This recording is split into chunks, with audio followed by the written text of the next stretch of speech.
아멘. 오늘 말씀 제목은 부스러기를 먹나이다 입니다.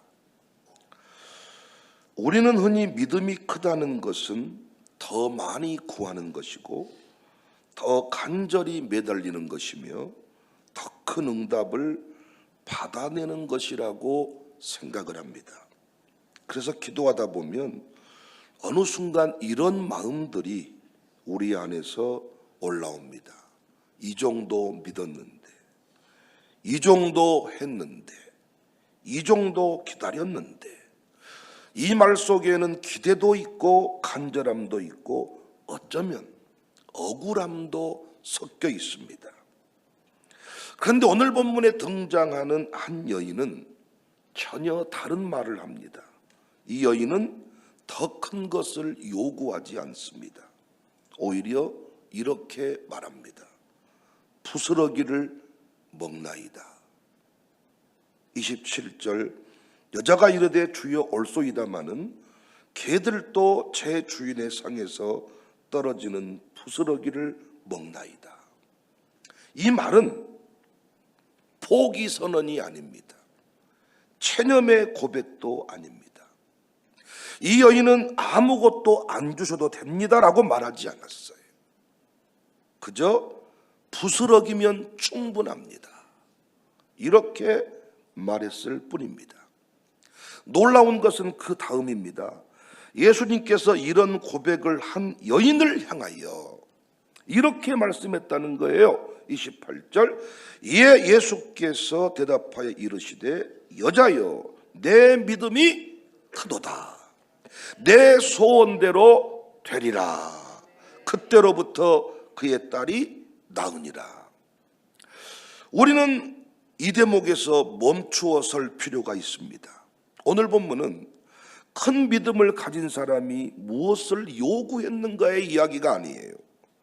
치료받으려면 더 크게, 더 많이, 더 요란하게 움직여야 한다는 이야기도 아닙니다.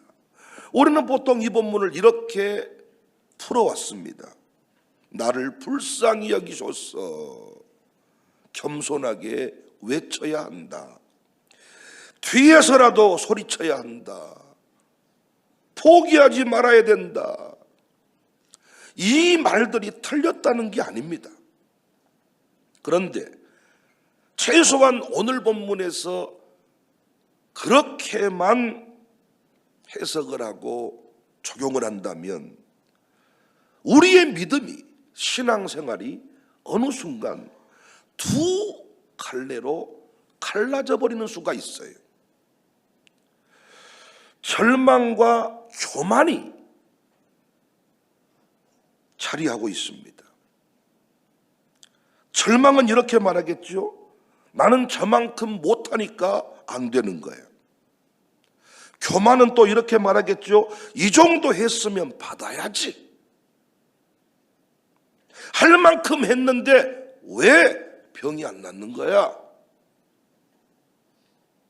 그런데 이 여인은 그 어느 쪽에도 서 있지 않습니다. 절망도 교만도 아닙니다. 이 여자의 신앙이 고귀한 이유는 부스러기라도 괜찮습니다. 그 정도면 충분합니다. 라고 고백했기 때문입니다. 우리는 작은 은혜에는 불평하면서 하나님을 믿는다고 합니다. 기도 한 번 응답되지 않으면 실망하고 말씀 한 구절이 내게 와닿지 않으면 차가워지고 원하는 결과가 없으면 우리말로 시험 들었다 그래요. 그런데 이 여인은 고백합니다. 부스러기면 충분합니다. 그래도 살 수 있습니다. 그래서 예수님이 여자여 내 믿음이 크도다. 큰 믿음은 하나님께 큰 것을 요구하는 믿음이 아니에요. 여러분, 저 오늘 중요한 설교하는 겁니다. 큰 믿음은 작은 은혜 속에서도 하나님을 놓치지 않는 믿음입니다. 저는 요즘 우리 교회 목회가 신나는 것은 우리 교회 안에서 이런 신앙이 점점 많아지고 있기 때문입니다. 많이 없는데 감사하는 사람을 봐요. 그 집안에 대단한 변화가 일어나지 않았는데 새벽을 포기하지 않아요. 부스러기 같은 은혜를 붙잡고 승리하는 신앙인들이 자주 목격이 돼요. 신나요, 목회가. 오늘 본문의 부스러기라는 말은 푸시히온이라는 단어인데 남겨둔 음식이 아닙니다. 나눠주기 위해 준비한 목도 아닙니다. 식탁에서 의도하지 않게 떨어진 아주 작은 조각을 가리키는 말입니다. 다시 말해 이 여인은 저는 제 몫을 달라고 하지 않습니다. 자리를 달라고 하지도 않습니다. 순서를 바꾸어 달라고 하지도 않습니다. 그저 주인의 상에서 흘러내린 은혜 하나면 충분합니다. 중요한 것이 이것입니다. 부스러기는 작지만 출처는 같아요. 아이들이 먹는 떡과 개들이 먹는 부스러기는 크기는 다르지만 같은 식탁에서 나온 거예요. 이 여인은 부스러기를 말했지만은 그 안에서 주인의 떡 전체를 본 사람입니다. 그래서 이 고백은 자기 비하가 아니에요. 포기의 언어도 아니에요. 이 여인의 고백은 은혜의 본질을 깨뚫고 있는 신앙 고백이에요. 저는 이 부분을 이렇게 바꾸어 말할 수도 있다고 생각해요. 교회 안에서 목사이면 어떻고 성도이면 어떻습니까? 설교자이면 어떻고 찬양 인도자이면 어떻습니까? 다 주의 일 아닙니까? 어제도 목사님들과 설교 공부를 했는데 제가 그 목사님들을 만날 때 기쁜 것은 우리 안에 열등감이 없어요. 2명 데리고 목회하시고 10명 데리고 목회하고 노인밖에 없어도 목사님들이 설교 공부할 때 기쁨으로 감격으로 하십니다. 왜 그래요? 대형 교회냐 작은 교회냐는 사람이 나눠놓은 기준이고 스스로가 하나님 앞에 다 주의 종이라는 의식이 있는 거예요. 그래서 교회 크다고 교회 작다고 우리끼리 이런 소리 안 합니다. 저도 그분들을 대할 때 교회도 작은 것이 이런 말 안 합니다. 그분들 저를 대할 때 교회 좀 크다고 이런 말 안 합니다. 부스러기도 주인의 상에서 나온 겁니다. 다 은혜의 결과이고 복의 통로입니다. 여러분 도시교회에서 목회해야만 자식이 잘 됩니까? 아닙니다. 오히려 작은 교회에서 목회할 때 자식이 잘 되는 것을 많이 봤습니다. 큰 교회 목사님도 복의 통로이고 작은 교회 목사님도 복의 통로이네요.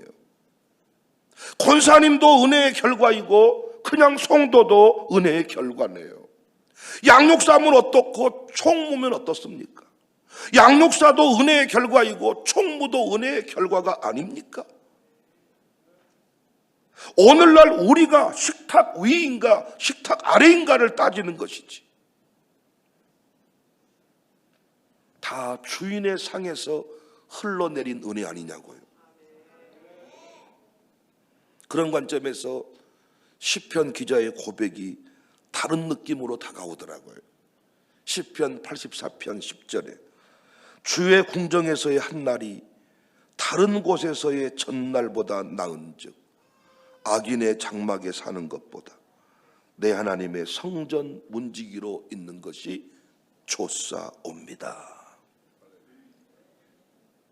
우리는 자주 이렇게 말합니다. 저 정도 은혜로는 안 됩니다. 그 정도 응답으로는 부족합니다. 이 정도 변화로는 만족할 수 없습니다.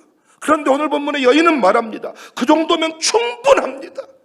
부스러기라도 내가 살아가는 데는 문제가 없습니다. 이때 주님이 말씀했다니까. 여자여 내 믿음이 크도다. 기도의 크기를 보신 것이 아니에요. 외침의 크기를 보신 것도 아니에요. 움직임의 크기를 보신 것도 아니에요.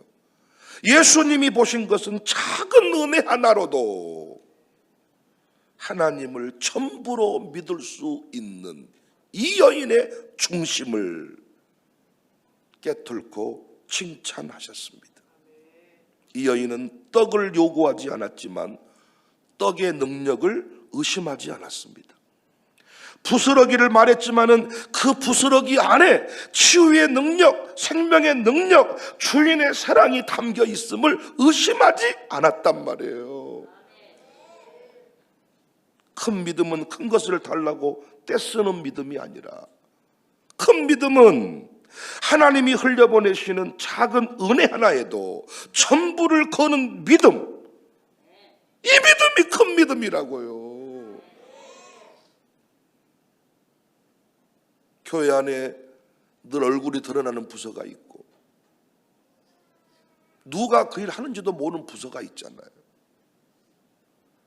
그런데 어떤 자리에 있든지 간에 그 일을 하나님이 주신 은혜라고 믿고 복의 통로라고 믿고 생명을 내걸듯 섬기는 사람이 있다고요. 이 여인의 모습과 닮았잖아요.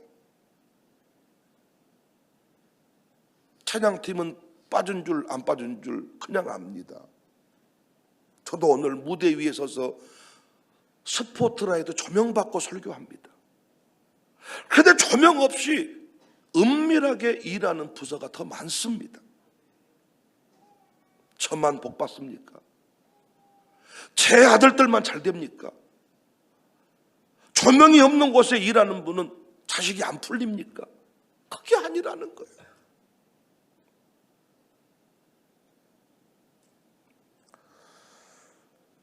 (28절에) 그때로부터 그의 딸이 나으니라.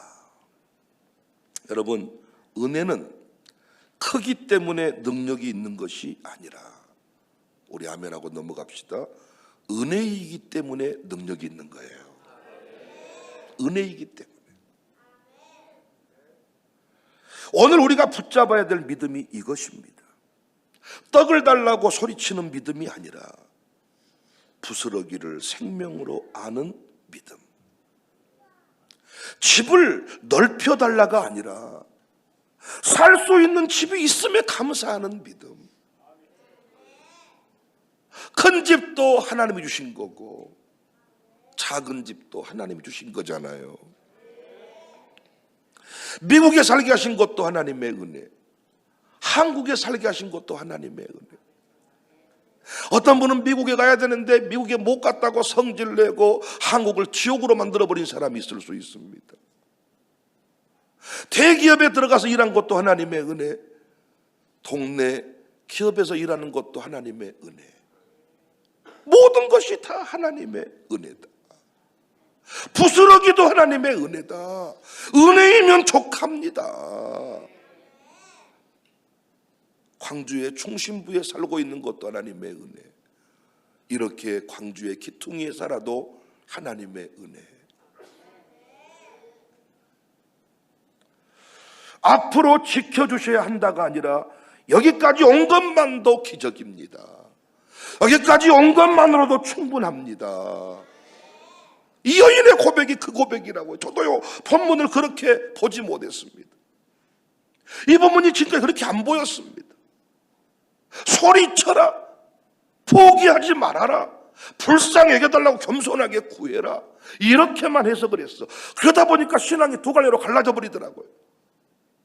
절망에 빠져버린 사람, 교만에 빠져버린 사람, 기도 많이 한 사람, 응답 많이 받은 사람 교만해집니다. 아야, 너는 왜 기도를 안 하냐? 이쯤 해야 응답이 와야. 이 사람은 또 뭐예요? 한다고 했는데 왜 안 온다냐? 이 사람은 또 말해, 그렇게 해서는 안 돼. 그러니까 교회 가요, 기도를 많이 하면 할수록, 응답이 많으면 많을수록 사람들이 교만해지고 싸가지가 없어져요. 여러분, 교회에서 기도 많이 한 사람이 친구들과 잘 어울리는 거 봤습니까? 못 어울리더라고요. 왜? 교만에 빠져버려. 오늘 본문은 그 얘기가 아니더라고. 최소한 오늘 본문의 여인이 귀한 것은 기도를 세게 해서 응답받았다, 이 내용이 아니라 부스러기의 은혜를 알았다는 거예요. 부스러기의 은혜를. 우리가 중앙교회물 어떻고 청사교회물 어떻고 동명교회물 어떻고 여의도 순복음교회물 어떻냐는 거야. 다 하나님의 교회가 아니냐는 거죠. 농촌에 있는 교회는 교회가 아닙니까? 산속에 있는 교회는 교회가 아닙니까? 다락방에서 모인 교회는 교회가 아닙니까? 이렇게 예배당이 멋진 곳에서만 모여야 예배당입니까? 아니라는 거죠.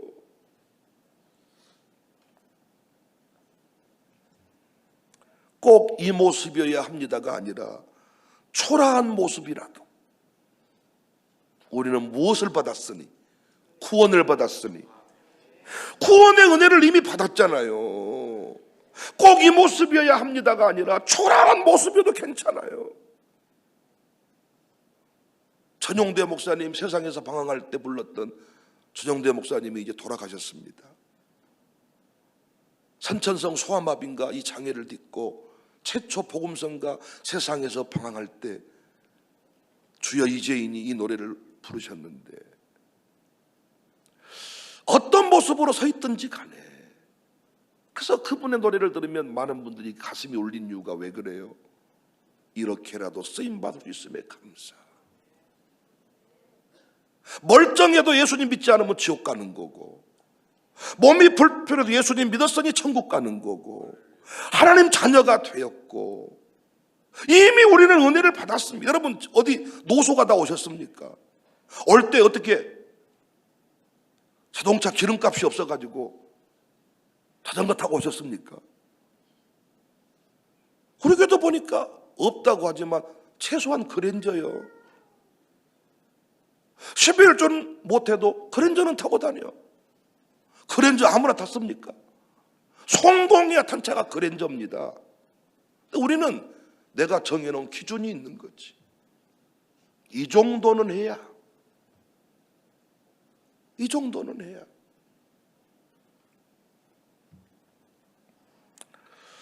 유교적 위선으로 속으로는 아니면서 괜찮아요. 괜찮아요. 괜찮다니까요. 이게 아니라 이런 사람은 예배당 나가자마자 이럴 거니까 진짜로 우리 안에 진짜 이 정도면 충분합니다. 하나님 내 목회 돌아보니까 이 정도면 충분합니다. 앞으로 어떻게 하시든지 간에 지금까지 베푸신 은혜만으로도 나는 족합니다. 여러분 어떠신가요?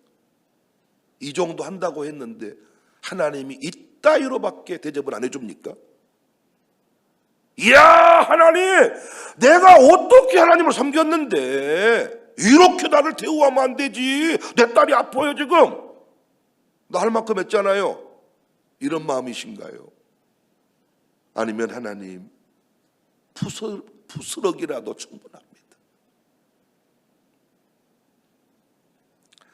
예수님은 그 믿음을 찾으시는 것 같아요. 이 시대에 그런 교회를 찾으시는 것 같아요. 세상의 교회로부터 실망하는 것은 코로나 때 예배드렸기 때문이 아니라니까요. 목사가 은퇴할 때 교회로부터 돈 달라고 해서 실망한 게 아니라니까요. 주차장 개방 안 해서 실망한 게 아니라 신자나 비신자나 다른 게 없다는 거지. 욕심이 더 많다는 거지 오히려.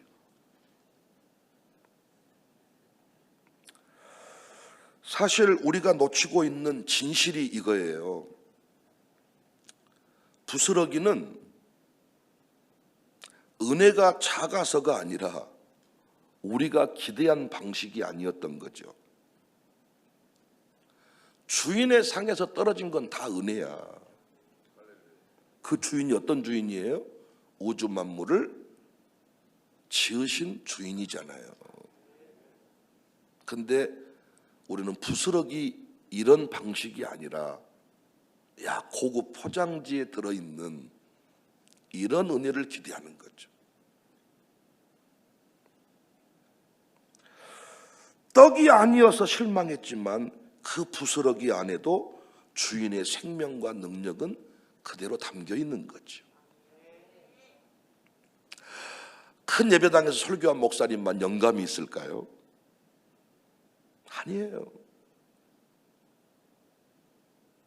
큰 교회 예배당에 설교할 때만 임재가 있을까요? 아니에요. 아무도 없는 마룻바닥 예배당에 무릎을 꿇고 앉았을 때 쏟아지는 눈물 많습니다. 그 비밀을 아는 사람들 지금도 마룻바닥 예배당, 인계교회 기념 예배당에 가서 방석 깔고 기도하시더라고요. 이렇게 찬양팀이 찬양을 잘 인도해 줘야만 임재가 있는 거 아니에요.